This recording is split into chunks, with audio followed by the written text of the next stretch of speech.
साल है 2000 और हम देख रहे हैं एक 6 साल की बच्ची को जिसका नाम है जेनिया। जेनिया बहुत इंथुजियास्टिक होती है, लेकिन अनफॉर्चुनेटली उसके माता पिता उसके साथ ज्यादा टाइम नहीं बिता पाते। यहाँ पर मैं बता दूं, पढ़ाई लिखाई में जेनिया फर्स्ट आती है हमेशा, क्योंकि उसे पढ़ना बहुत पसंद है। लेकिन बेचारी एक गरीब फैमिली से बिलोंग करती है, जहाँ उसके माता पिता दोनों बाहर काम करते हैं ताकि वो फाइनेंशियल नीड्स को पूरी कर पाए। इसी के चलते जेनिया अपना ज्यादातर टाइम अकेले ही गुजारती है। इनफैक्ट ये 6 साल की बच्ची खाना तक पका लेती है। एक बात बताओ, तुम तो गाधा हो रहा है, तुमको क्या खाना बनाना आता है? मैगी बना लेते हो तुम लोग? कमेंट सेक्शन में जरूर बताना। बेचारी के पेरेंट्स जब तक काम से घर आते तब तक वो सो चुकी होती है और सुबह उसके उठने से पहले ही ये दोनों काम पर चले जाते हैं। इसीलिए उनकी बातें हमेशा नोट्स में होती है। ये कॉन्सेप्ट इंडिया में नया है,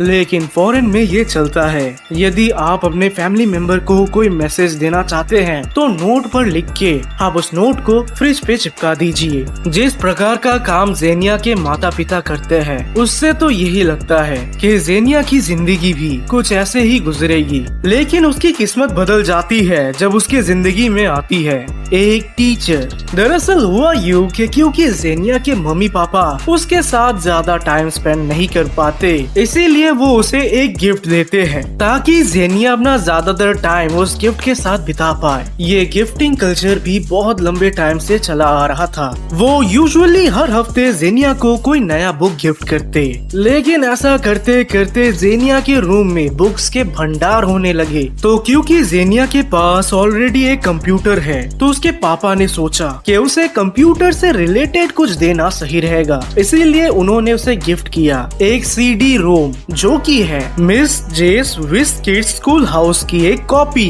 ये दरअसल में एक स्टडी गेम है, जो कि इतना बड़ा फ्लॉप साबित हुआ कि इसके रिलीज के 1 साल बाद ही कंपनी बैंकरप्ट हो गई, क्योंकि भाई लोग कंप्यूटर पर गेम खेलेंगे, पढ़ाई नहीं। लेकिन जेनिया के लिए ये भी बहुत बड़ी बात थी, और मैंने आपको पहले भी बताया कि जेनिया को पढ़ना पसंद है। इसीलिए इस गिफ्ट को पाकर जेनिया हवा में उड़ने लगी। उस दिन वो बहुत खुश हो गई। लोडिंग खत्म होते ही स्क्रीन पर हम देख सकते हैं एक महिला को, जिनका नाम है मिस जे।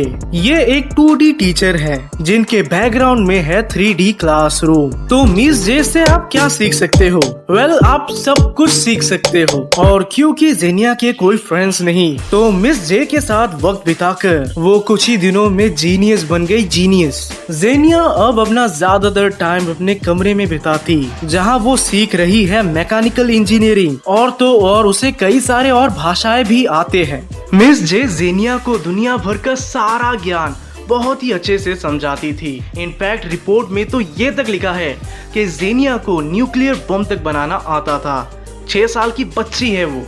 जेनिया मिस जे को मिस जॉयस नाम से बुलाने लगी। और मैं आपको बता दूं, यही सेम CD रोम और भी कई बच्चों के पास मौजूद है। इवन दो मिस जे रियल नहीं दिखती, और तो और वो हमेशा स्क्रीन के अंदर रहती है, लेकिन फिर भी वो किसी मौजूदा इंसान से भी ज्यादा अपने स्टूडेंट्स के साथ क्लोज रहती है, और हमेशा बहुत खुशी से वो उन्हें पढ़ाती है। बट अनफॉर्चुनेटली जेनिया और मिस जे का ये कनेक्शन ज्यादा दिन लास्ट नहीं करता, क्योंकि 6 साल बाद जब वो 12 साल की हो जाती है, तब उसका पुराना कंप्यूटर खराब हो जाता है और मार्केट में आ जाता है नया कंप्यूटर। इस पर उसने CD रोम को चलाने का कोशिश किया, लेकिन वो चलता नहीं। इसीलिए जेनिया मिस जे वाली डिस्क को एक शेल्फ में रख पढ़ने के लिए चली जाती है एक बहुत बड़े कॉलेज में। आम लोगों के मुकाबले जेनिया इतनी ज्यादा बुद्धिमान थी कि वो बहुत जल्द तरक्की करने लगती है। हर कोई उससे इम्प्रेस थे। फाउंडेशन ने भी जेनिया को नोटिस किया। उन्होंने उस पर कोई डाउट नहीं किया, बल्कि वो उसे हायर कर लेते हैं, क्योंकि फाउंडेशन को हमेशा चाहिए बुद्धिमान लोग जो ऑर्गेनाइजेशन को अच्छे से चला पाए। जेनिया को जूनियर रिसर्चर का पोस्ट मिल गया, लेकिन जल्दी ही उसका अतीत दोबारा लौटने वाला था।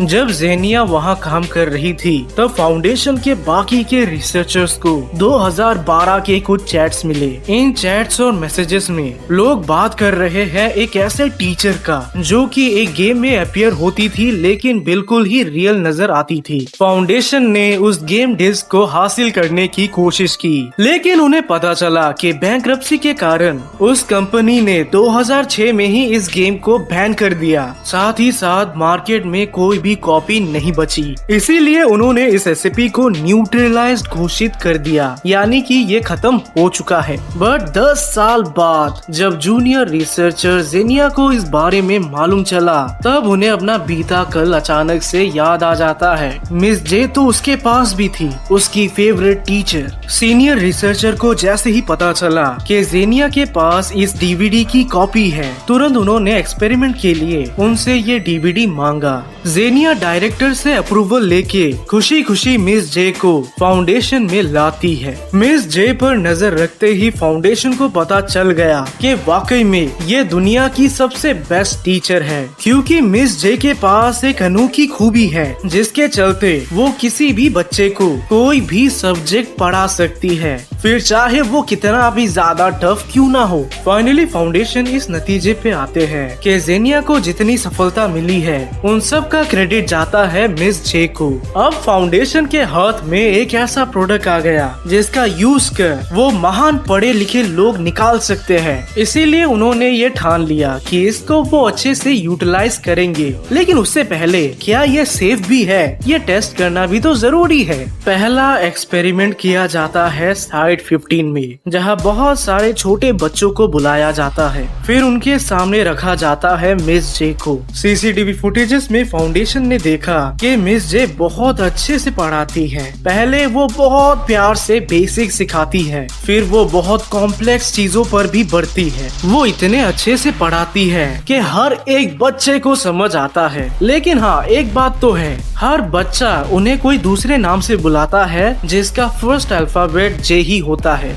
जैसे कि जूली, जेनी, जॉय, कुछ भी। एक टेस्ट किया गया एमी मायर्स पर, जो कि क्लास 3 की एक बच्ची है। ये बच्ची पढ़ाई लिखाई में बहुत अच्छी है, लेकिन उसके टीचर बताते हैं कि वो बहुत शर्मीली है। एमी मिस जे से रिक्वेस्ट करती है कि उसे कैट के बारे में पढ़ना है, जिसके बाद पूरे 15 घंटे तक मिस जे एमी को बिल्लियों के बारे में पढ़ाती है। बिल्लियों की हिस्ट्री, कैट की बायोलॉजी, एंथ्रोपोलॉजी, फिजियोलॉजी, साइकोलॉजी, सब कुछ। इनफैक्ट बिल्लियों का इंसान के लाइफ में क्या महत्व है इस बारे में भी सिखाती है। और इसके बाद तो कमाल ही हो गया। फाउंडेशन ने देखा कि एमी के पास बिल्लियों की बहुत भयंकर नॉलेज आ गई है। आप ऐसा मान सकते हो कि एमी बिल्लियों पर पीएचडी कर बैठी है। लेकिन इस सेशन के खत्म होते ही एमी रो पड़ती है, क्योंकि उसका मिस जे से बहुत ज्यादा लगाव बैठ गया। नेक्स्ट बच्चा था क्लास 2 का डेवन विलियम्स। डेवन एक बदमाश बच्चा है जो कि पढ़ाई लिखाई में बहुत ही कमजोर। अंडा खाई के वो अंडा ही लावत है और पढ़ाई लिखाई में तो गलत है, साथ ही साथ बिहेवियर भी बहुत गंदा। डेवन की टीचर रिसर्चर को बताती है कि बहुत ही हरामी बच्चा, हमेशा फेल।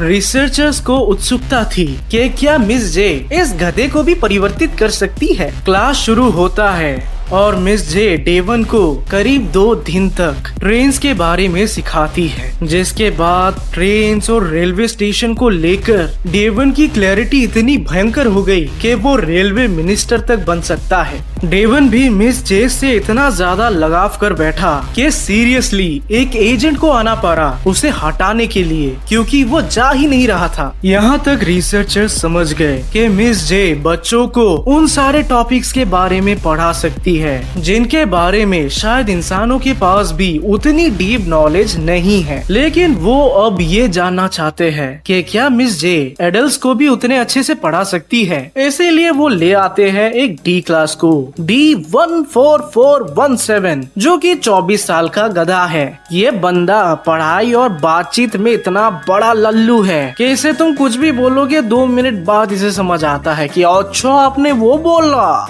इसीलिए उन्होंने सोचा कि ये परफेक्ट कैंडिडेट है। मिस जे ने उसे लॉ के बारे में पढ़ाया और वो इतना ज्यादा एक्सपर्ट हो गया कि उसने एक बहुत बड़े लॉ यूनिवर्सिटी का मॉक टेस्ट तक क्लियर कर दिया। ठीक बच्चों की तरह वो भी मिस जे के लिए रोता है और उसे इतना ज्यादा दुख होता है मिस जे से बिछड़ने पर कि उसे थेरेपी तक दिया गया। फिर लाइफ में पहली बार इस डी क्लास को फाउंडेशन ने जाने दिया ताकि वो एक बेहतर जिंदगी बिता पाए बाहर। ये डी क्लास अब लॉयर की पढ़ाई कर रहा है और फाउंडेशन उसको लेकर बहुत खुश है। ओवरऑल इस एससीपी को लेकर फाउंडेशन का एक्सपीरियंस बहुत अच्छा रहा। अब उन्हें बस ये जानना है कि है कौन ये मिस जे। ये सब जानने के लिए वो एक इंटरव्यू बिठाते हैं और इंटरव्यू के लिए वो बुलाते हैं जूनियर रिसर्चर जेनिया को। जैसे ही मिस जे ने जेनिया को देखा तुरंत उन्होंने उसे रिकॉग्नाइज किया। जेनिया को देखकर वो बहुत खुश होती है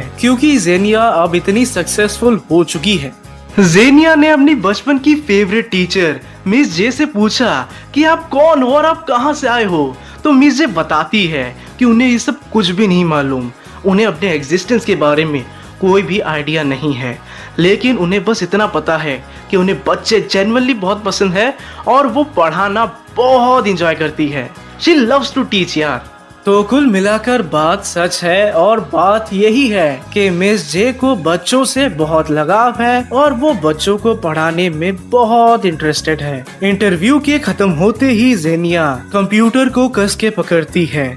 इट इज अ जेस्चर कि वो मिस जे को हक कर रही है क्योंकि वो अपने टीचर से बहुत ज्यादा प्यार करती है अभी भी। तो यही है कहानी SCP-5094 की। अगर मेरे लाइफ में भी मिस जे जैसी कोई टीचर होती तो मैं यूट्यूबर नहीं कुछ और ही होता।